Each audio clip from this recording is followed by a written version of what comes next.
Terraria is a game made by indie developers Logic, and it came out in 2011 for the PC. It is also available for the Xbox, PlayStation, Android, and iOS. In this game, you play a self-made 2D character. You start off the game with nothing but a short sword, a pickaxe, and an axe.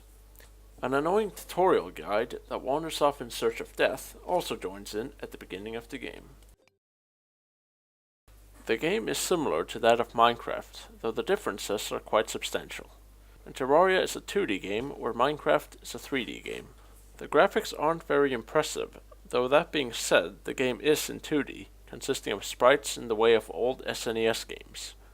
This style can definitely appeal to a certain group who have played old SNES games, while for some, this style can be a huge turnoff. Terraria is a sandbox game, where it randomly generates a world for you. There is no real goal or story to this game, instead you have to make up your own goals, whatever they may be.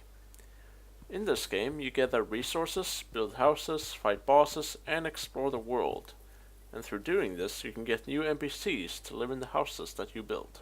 The game has a lot to do though, whereas you can fight bosses to enter the dungeon, to unlock new NPCs, or to get new resources for armor and weapons.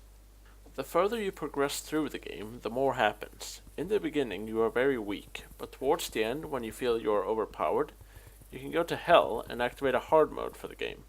There are also a number of biomes in the game that you can find on the surface and underground, all with their own enemies and soundtracks. There is forest, snow, desert, jungle, and the corruption, to name a few.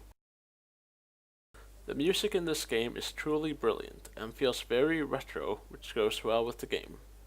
The other atmospheric sounds are also quite eerie, when hearing a monster far below your house or the monsters banging at your door. There are a few issues regarding the multiplayer, whether it is lag or the inability to connect to the other player.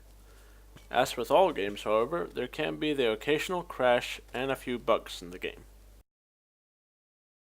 This game is truly amazing, and a lot of fun to play.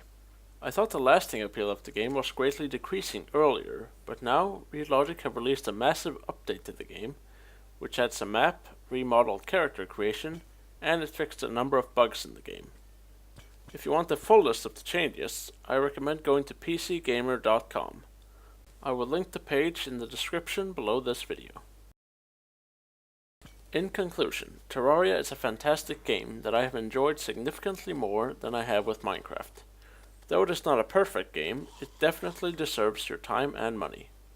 I advise you to play with at least one friend to get the most out of it. Terraria gets a 9 out of 10.